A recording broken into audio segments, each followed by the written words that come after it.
ফাহিম শুন, কালকে ঈদের দিন তো বড় ভাইরে পাইনি, আজকে মনে হয় বড় ভাই বাসাতে আছে।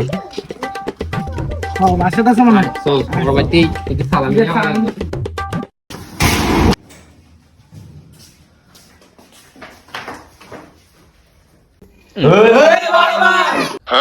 কি ছোট ভাই?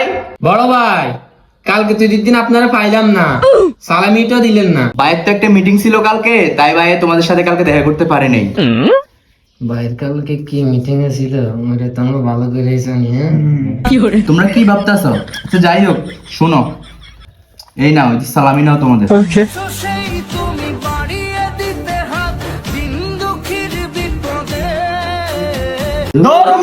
ঈদের সালামি সাথে আইছি আমরা